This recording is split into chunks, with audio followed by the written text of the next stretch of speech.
Hello guys. So finally we are done with Cartesian coordinates and polar coordinates, isn't it? अच्छा, तो वो हो गया पॉइंट का रिप्रेजेंटेशन ऑन कार्टेशियन प्लेन. ठीक है.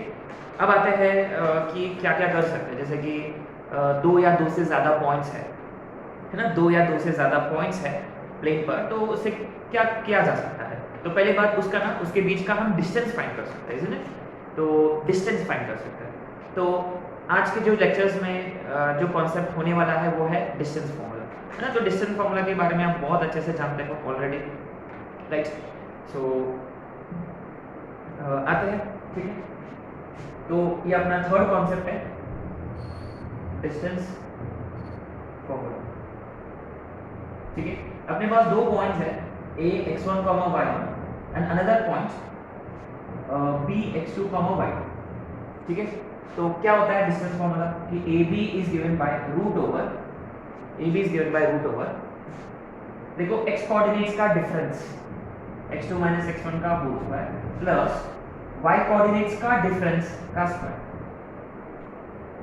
अच्छा, तो इसमें आप x1 x2 भी ले सकते हो, y1 y2 भी ले सकते हो, कोई फर्क नहीं पड़ेगा क्योंकि होल स्क्वायर है ना, होल स्क्वायर की वजह से.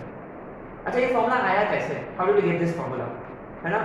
It is actually kind of important because तो हम लास्ट क्लास में जो पढ़े हमने, जो perpendicular distance from x, perpendicular distance from y, ये जो चीज़ है ना, वो हम रिकॉल करेंगे. जैसे कि मान लो ये कोऑर्डिनेट एक्सिस है, right. Say let this be point a x1 y1 and let this be point b x2 y2. ठीक है. so always keep this in mind.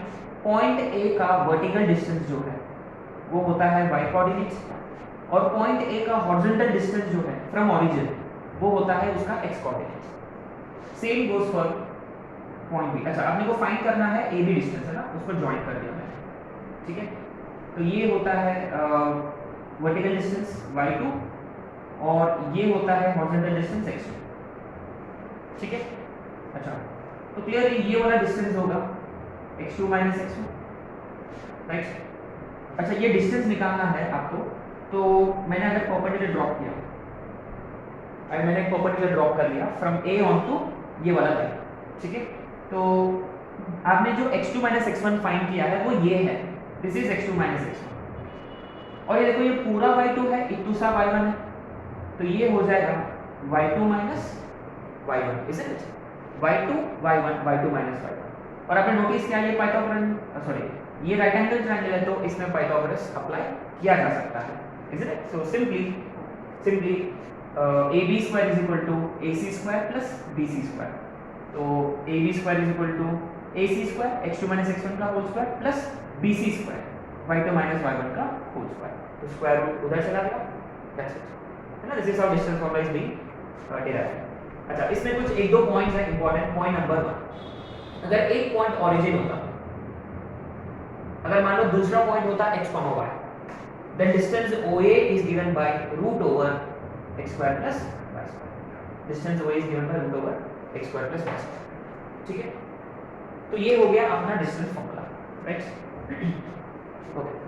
तो अब क्या क्या एप्लीकेशंस है, क्या एप्लीकेशंस है डिस्टेंस फॉर्मूले के. डिस्टेंस फॉर्मूले के एप्लीकेशंस क्या है, कुछ एप्लीकेशंस है.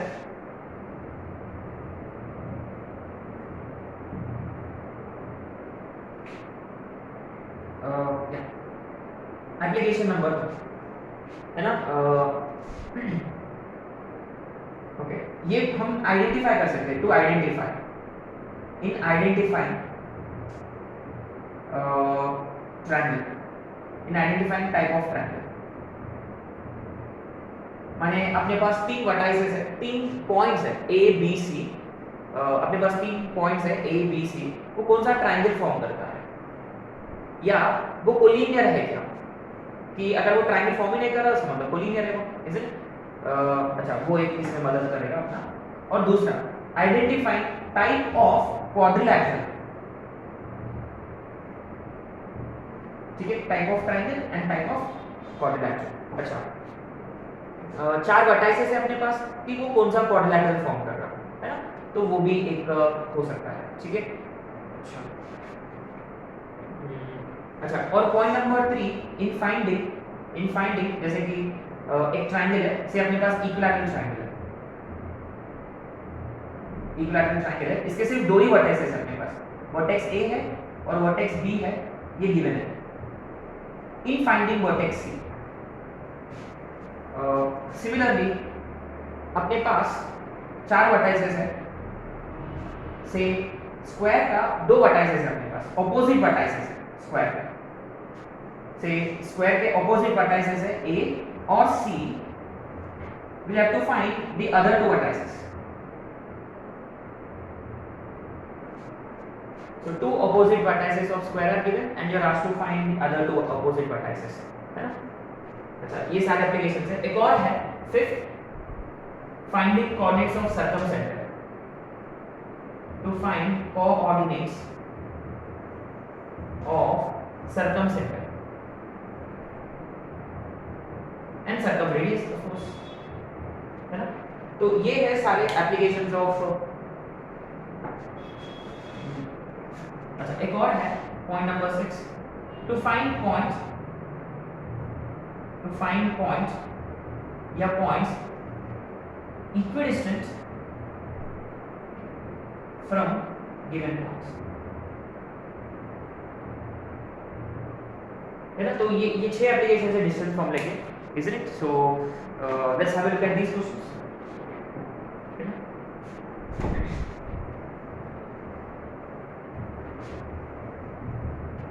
तो before getting to these questions, पहले हम easy questions कर लेते हैं।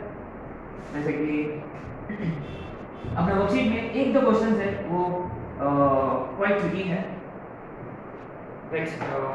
उसमें से क्वेश्चन नंबर 1,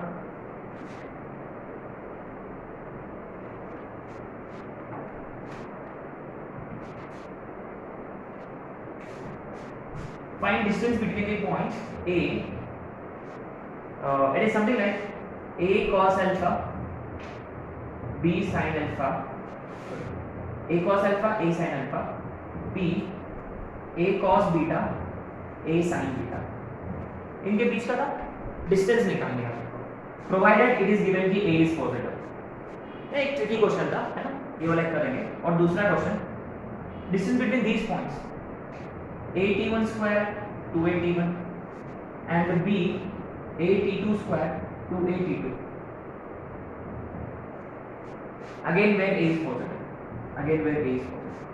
शायद से ये m के टर्म्स में है अपना वर्कशीट में, शायद से, है ना। ठीक है ना, लेट्स ट्राई दीस क्वेश्चंस, ऐसे बेसिक क्वेश्चंस, राइट। ओके, तो obviously I am gonna assume this as x1 y1 x2 y2, लेकिन ऑप्शंस में ना you see alpha minus beta, options में अल्फा माइनस बीटा है। तो हम एक काम करेंगे, instead of applying x2 minus x1 whole square, y2 minus y1 whole square, let's apply x1 minus x2 का होल स्क्वायर, है ना, वैसे भी फर्क नहीं पड़ता। तो distance AB is root over this minus this, तो a cos alpha minus a cos beta का whole square plus a sin alpha minus a sin beta का होल स्क्वायर। अच्छा, ये देखो हम सारे स्टेप्स नहीं लिखने वाले हैं, ठीक है। ये देखो, ये दोनों टर्म्स में a कॉमन, a का स्क्वायर, ये दोनों भी टर्म्स में a कॉमन और a का स्क्वायर। अब वो a का स्क्वायर रूट के बाहर निकलेगा। रिमेंबर, हमेशा याद रखिए कि रूट x स्क्वायर हमेशा मॉड x होता है ना, क्योंकि जब कोई नंबर रूट के बाहर निकलता है you need to make sure it is positive, इसलिए हम उसको ना मॉड लगाते हैं कि जब a स्क्वायर रूट के बाहर निकलेगा तो आपको ना ये लिखना होगा, मॉड a लिखना होगा बाहर, है ना, दिस। अब रूट के अंदर देखो, रूट के अंदर आपने नोटिस किया है ऑप्शंस में देखो alpha minus beta by 2 etcetera है, तो क्लियरली उन्होंने कंपाउंड एंगल फार्मूला अप्लाई किया, सॉरी फैक्टराइजेशन फार्मूला अप्लाई किया, cos c minus cos d, cos c minus cos d, क्या फार्मूला था उसका, 2 sin c plus d by 2 into sin d minus c by 2। एक काम करूंगा मैं, I want use minus sine, into sin c minus d by 2, और इसका whole square है, इज इट। प्लस इसके कंटिन्यूएशन में sin c minus sin b 2 cos c plus d by 2 into sin c minus d by 2 और इसका भी whole square. Is this working?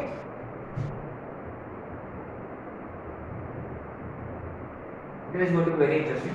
अच्छा, remember already question में दे रखा है कि a पॉजिटिव है, तो मॉड की कोई जरूरत नहीं है, सो a वैसे की वैसे। एंड मोर ओवर ये देखो -2 का होल स्क्वायर 4, यहाँ का भी 4, फिर रूट के जब बाहर निकलेगा वो बनेगा 2a, है ना। अच्छा, एंड मोर ओवर दोनों इसमें कॉमन क्या है?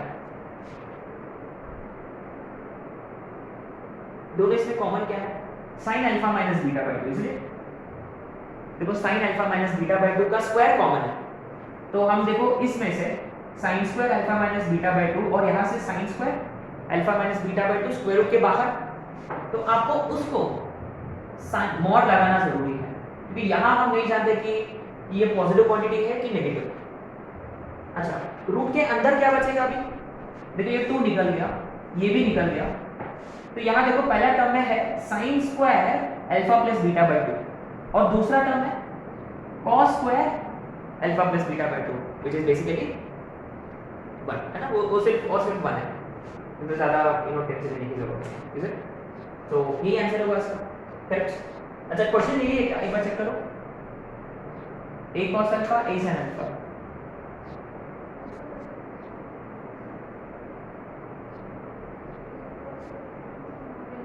a cos beta a sin beta, सही है ना। ठीक है, सो इसमें क्या है, बस ये थोड़ा सा ट्रिकी था, factorization formula we have to apply and we have to take something common, थोड़ा सा मॉडिफिकेशन पार्ट था, है ना। एनीवे, अब आते हैं क्वेश्चन नंबर 2 पे।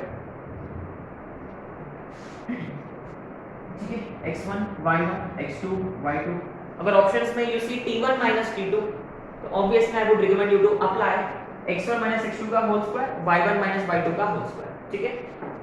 Anyway, distance AB is root over, ये देखो this minus this at1 square minus at2 square का whole square plus 2at1 minus 2at2 का होल स्क्वायर। अच्छा, अगेन यू सी इसमें से a कॉमन, इसमें से एक्चुअली आप 2a कॉमन ले सकते हो, पर फिर भी let's only take a common अभी के लिए, तो a स्क्वायर यहाँ और यहाँ जब स्क्वायर के बाहर a स्क्वायर, तो बाहर आ गए तो मॉड है, रूट के अंदर t1 square minus t2 square का होल स्क्वायर, और यहाँ ये कितना होगा? अच्छा, a तो निकल गया ऑलरेडी, 2 भी कॉमन लेंगे तो ये 4 टाइम्स t1 माइनस t2 का होल स्क्वायर। अच्छा, यहाँ देखो आपने नोटिस किया कि t1 माइनस t2 का होल स्क्वायर है, तो यहाँ हम कुछ कर सकते हैं क्या? ये t1 square minus t2 square है, t1 square minus t2 square can be written as t1 minus t2 into t1 plus t2 का होल स्क्वायर। तो क्लियरली देखो दोनों में से t1 माइनस t2 का होल स्क्वायर कॉमन निकलेगा, तो ये मॉडुलस ऑफ a। अच्छा, a के लिए मॉडुलस की जरूरत नहीं क्योंकि a पॉजिटिव है, लेकिन ये ना t1 माइनस t2 के लिए मॉडुलस की जरूरत है, क्योंकि ये हम नहीं जानते कि t1 बड़ा है कि t2। अब रूट के अंदर यहाँ क्या बचेगा? इसका स्क्वायर प्लस 4, तो अभी नोटिस किया we are not writing all steps here, I am just cutting through the basic and silly steps, है ना। I mean at this level we are expected to do such kind of calculations, है ना। ये एकदम silly questions है, ये अपना worksheet में थे, अच्छे questions थे, तो हमने कर लिया, ठीक है। अब आते हैं नेक्स्ट सेट ऑफ क्वेश्चंस पे।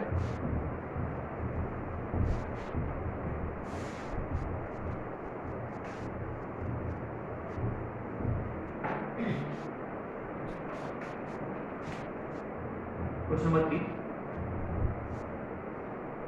If p x comma y is equidistant from a 6 comma minus 1 and b 2 comma 3, then prove that x minus y is equal to 3. A very nice question, very nice question, है ना। इसमें actually और 2 सब questions है और 2 questions है ना, वो देखते हैं। यहाँ basically what is meaning of equidistance? Equidistance का मतलब इक्वल डिस्टेंस। अच्छा, कौन किससे इक्वल डिस्टेंस में है? P इन दोनों से इक्वल डिस्टेंस है। तो ना ऐसे बहुत ही कॉमन है, या ऑलरेडी आप लोगों ने 10th में किया है कि P A और B से इक्वल डिस्टेंट हो तो immediately we write PA is equal to PB। Immediately P AB से इक्वल डिस्टेंट है, so PA is equal to PB। And then you see immediately squares. Squares क्यों? Exactly, root की कोई जरूरत नहीं, तो हमने डायरेक्ट स्क्वायर भी कर डाला है ना। So PA is equal to PB, so PA square PB square. तो इनके बीच का डिस्टेंस फॉर्मूला x - 6 का होल स्क्वायर प्लस y + 1 का होल स्क्वायर। बी केयरफुल है ना, ये हम मेनी स्टूडेंट्स का भी mistake even at this level. y minus of -1 तो y + 1 का होल स्क्वायर, और यहाँ x - 2 का होल स्क्वायर प्लस y - 3 का होल स्क्वायर। ठीक है। अच्छा, आपने नोटिस किया यहाँ का x², यहाँ का y², यहाँ का x², यहाँ का y² किस कैंसिल है ना। अच्छा, a² minus 2ab 12x plus 36, यहाँ प्लस y² तो कैंसिल हो चुका है, 2ab 2y plus 1 is equal to minus 4x plus 4 है ना, क्योंकि x² कैंसिल हो चुका है। 2ab इज माइनस 4x और यहाँ माइनस 6y प्लस 9, राइट। अच्छा, got to be very careful here. अच्छा देखो, ये वाला नेगेटिव है, ये भी नेगेटिव है, तो इसको वहां लेकर गया, तो minus 12x becomes plus 12x, 12x minus 4x 8x। Similarly 2y को भी उधर minus 6y minus 2y minus 8y। फिर 9 प्लस 4 13, इधर 30 और इधर कितना 37, तो 13 minus 37 minus 24 is equal to 0। तो 8 को कैंसिल आउट किया, therefore x minus y minus 3 is equal to 0, या x minus y is equal to 3। ठीक है। Now you see we have a very important point to make, very important point। तो ऐसे कौन सा पॉइंट है जो दो पॉइंट से इक्विडिस्टेंट होता है? तो P was a point, some random point है ना, क्योंकि x और y फिक्स नहीं है, वेरिएबल है। तो एक्चुअली आपको ना कोई इक्वेशन मिला x और y के टर्म्स में, और आपने नोटिस किया ये कैसा इक्वेशन है, what type of equation is this? Linear equation. And remember linear equation in two variables किसको रिप्रेजेंट करता है? स्ट्रेट लाइन को रिप्रेजेंट करता है। तो व्हाट डज इट मीन? इसका मतलब कोई दो पॉइंट्स है, A and B, right. So a point which is equidistant from two points is a straight line. In fact this straight line is actually perpendicular bisector of AB, line segment joining two points। So very important points है ना। तो actually P equidistant from A और B है, तो P के जो coordinates हैं इसमें कंडीशन निकालो। इसका मतलब इनडायरेक्टली आपको ना AB का परपेंडिकुलर बाइसेक्टर निकालना है, इनडायरेक्ट। ठीक है। तो माने ऐसे इनफाइनाइटली मेनी पॉइंट्स है ना, जैसे देखो ये P सेम डिस्टेंस, यहाँ भी एक ऐसा P होगा सेम डिस्टेंस, यहाँ भी एक P होगा सेम डिस्टेंस, राइट। So ऐसे infinitely many points है which are equidistant from two given points. So I'd like you to write a note on this. Right? क्या what would you write? If P is equidistant from A and B, then P lies on perpendicular bisector of AB, line segment joining AB, perpendicular और bisect भी करता है। ठीक है, very important point. अच्छा, इसी में देखो, इसी में next sub question, this question could have been find a point on x axis equidistant from A and B। अच्छा ये देखो, ये ऑलरेडी हम कर चुके। अब पॉइंट ऑन x एक्सिस का मतलब, let the point on x axis be x, 0। Let the point on x axis be x, 0। अब ये A और B से इक्विडिस्टेंट है, मैंने सेम फंडा ऐसे अप्रोच करेंगे हम। हाँ, indirectly all you need to do is कि आपने जो कंडीशन डिराइव किया है उसमें y की जगह क्या डालना है, 0 डालना है, as simple as that. So The question simply becomes, if you put y0, x की value is 3, therefore p is actually 3, 0. आइए समझ में? तो find point on x axis मतलब इमीडिएटली y0, क्योंकि एक्स एक्सिस पर y0 होता है, ठीक है? सेम अप्रोच वही रहेगा. अच्छा, the same question could have been find a point on y axis equidistant from A and B. Y axis होता तो what would you do? You always start with let the point be 0, 0, y. Let the point be 0, y. वैसे ही आप again आप approach करोगे, लेकिन क्या है कि x वाला टर्म सारे कैंसिल हो जाएंगे. माने इनडायरेक्टली क्या है, आपको इसी इक्वेशन में x की जगह 0 डालना है. सो x की जगह 0 डालने से y की वैल्यू आएगा -3. So the point is 0, -3. Right? So p equidistant from A or B, point on x axis, point on y axis, it doesn't matter.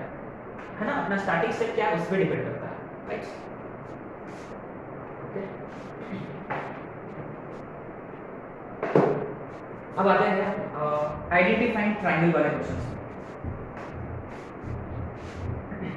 अच्छा, तो बेसिकली क्या है कि है ना, ये टाइप 2 क्वेश्चंस है. Right? Type 2 identifying triangle. Obviously आपके पास ना तीनों वर्टाइसेस है, ए है, बी है एंड सी है. ठीक है, अपने पास ए भी है, बी भी है, सी भी है. ठीक है. अच्छा, ये इक्विलैटरल कब होगा? ये इक्विलैटरल कब होगा? All sides are equal. माने you will probably find A B, you'll have to find BC and you also have to find CA. अगर सारे के सारे इक्वल आ गए तो इमीडिएटली ये वो इक्विलैटरल बनेगा. And how do you find its area? Area क्या था? √3/4 इनटू साइड का स्क्वायर. कोई भी एक साइड ले सकते हैं. Simple. Find AB, find BC, find CA, खत्म. आ गया, है ना? अच्छा, पॉइंट नंबर 2, ये आइसोसेलेस कब होगा? कोई भी दो डिस्टेंसेस इक्वल, माने AB से, है ना, जैसे AB इज इक्वल टू से BC, any two sides equal, माने और थर्ड साइड अनइक्वल है. एक्चुअली क्या है कि equilateral is an isosceles triangle. So anyway, but एक क्वेश्चन में क्या है कि अगर इक्विलैटरल भी है, आइसोसेलेस भी है, then you know you have to check the third side as well. Third side भी चेक करना होगा. दो साइड्स इक्वल है, थर्ड साइड अनइक्वल है, तो वो आइसोसेलेस बनेगा. ठीक है. अच्छा, तो आइसोसेलेस ट्रायंगल में how would you find area? Area कैसे फाइंड करोगे? आपके पास A है, B है, C है. मान लो AB, say let's take AB is equal to AC. मान लो AB is equal to AC. What, how will you find the area of isosceles triangle in this case? अच्छा, Heron formula से कर सकते हैं, वो तो है ही अपने पास. तीनों भी साइड्स फाइंड कर लिया आपने, तीनों भी साइड्स फाइंड कर लिया. जैसे कि AB will be equal to C, BC will be equal to A and CA will be equal to B. इसमें कोई डाउट ही नहीं है. तो हेरोन फॉर्मूला अप्लाई कर सकते हैं. √S, S minus A, S minus B, S minus C. Is there a different way? मान लो BC इसका बेस है, ऑब्वियसली इस पर्टिकुलर सिनेरियो के हिसाब से. बस आपको क्या फाइंड करना होगा? हाइट फाइंड करना होगा. नाउ रिमेंबर, ये बहुत इंपॉर्टेंट पॉइंट है. जब आप परपेंडिकुलर ड्रॉ कर रहे हो, वो बाइसेक्ट भी करता है. सिर्फ इसी के लिए, बाकी के दो बाइसेक्ट नहीं करते, सिर्फ यही बाइसेक्ट करता है. तो कहते हैं पाइथागोरस से आप हाइट फाइंड कर सकते हो क्या? क्योंकि आपने ऑलरेडी AB निकाला होगा, AC इक्वल टू वही आया होगा, इसका कोई जरूरत नहीं है. अच्छा, BC तो हमने फाइंड किया होगा ऑलरेडी, क्योंकि थर्ड साइड अनइक्वल है, तो BC का आधा BD हो जाएगा. फिर अप्लाई करेंगे पाइथागोरस, तो आपको उससे क्या मिल जाएगा? AD. So area is half. In this case, base is BC and height is AD. Just in case. क्या किया हमने? आगे BC निकाला, BC का आधा BD, और इसमें पाइथागोरस अप्लाई किया. AB square is equal to BD square plus AD square. तो उससे आपको मिलेगा हाइट AD, तो half into base into height. या आप हेरोन फॉर्मूला से भी कर सकते हो, √S, S minus A, S minus B, S minus C. ठीक है. अच्छा, अब आते हैं कौन सा? देखो स्केलिंग यूजलेस है. ऐसा कोई भी क्वेश्चन नहीं होगा जिसमें स्केलिंग ट्रायंगल लेके पूछा जाएगा, बट फिर भी लिख देते हैं स्केलिंग ट्रायंगल से AB is not equal to BC is not equal to CA. But guys remember always वो ट्रायंगल फॉर्म करने के लिए always keep this in mind, sum of any two sides should always be greater than third side, any.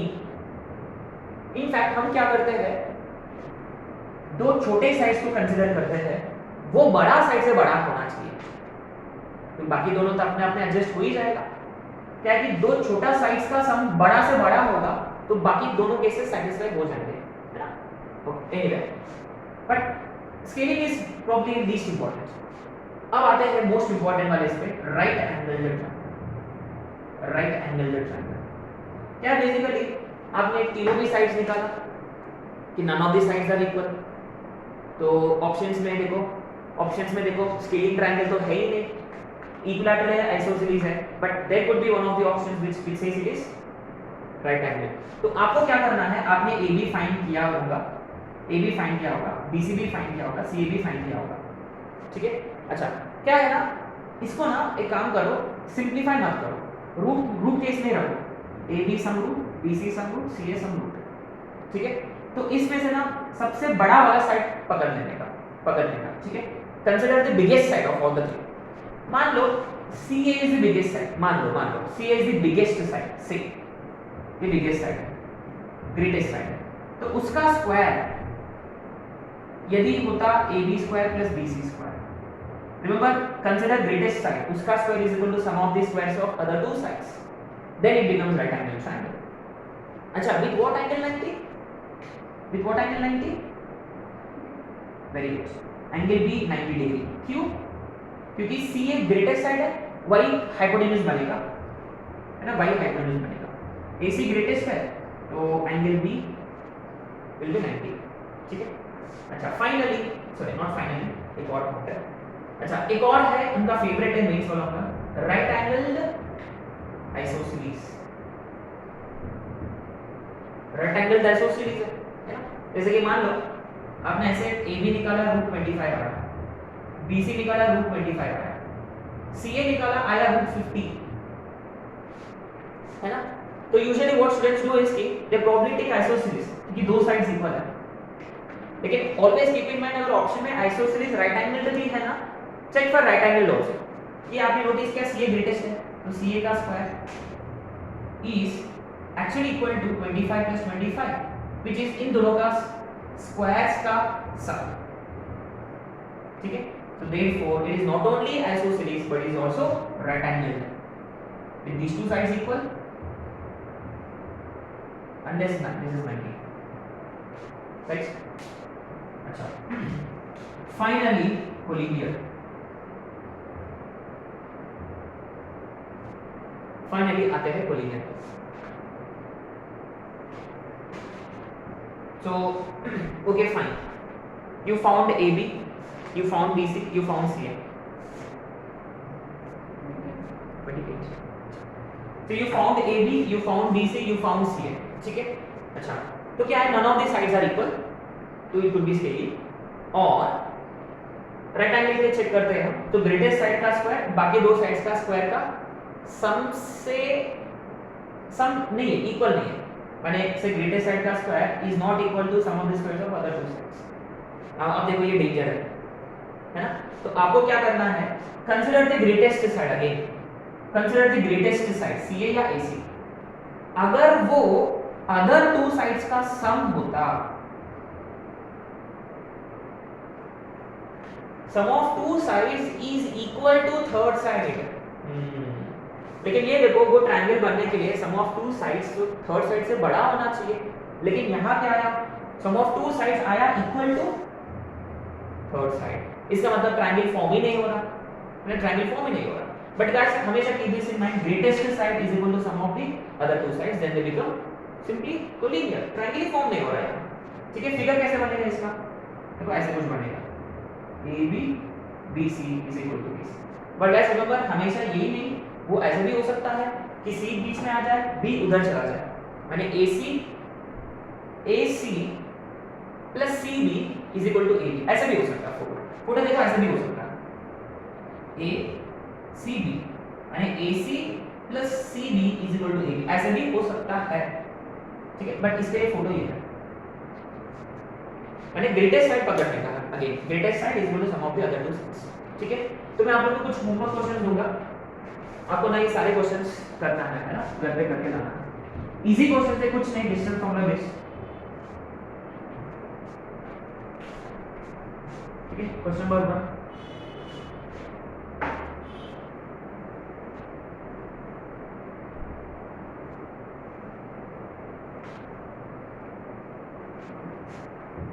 prove that a 1 comma 1, b minus 1 comma minus 1, c are vertices of equilateral triangle. Question number 2, prove that a 6 comma 4, b 5 comma minus 2 and c 7 comma minus 2 और vertices of isosceles। इसमें ना also find area, सारे questions में also find area, ठीक है। सारे questions के लिए आपको ना एरिया भी फाइंड करनी है, ठीक है, क्योंकि we will make this a habit of finding area।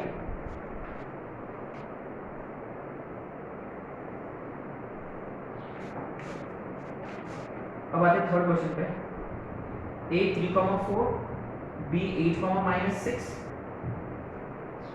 और c 13 comma 9 और vertices of right angled triangle। remember also find area ना सारे क्वेश्चंस के लिए।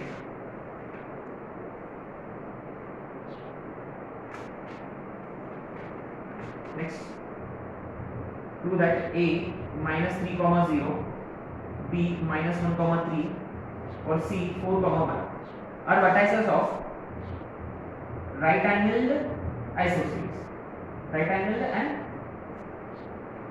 isosceles, ठीक है।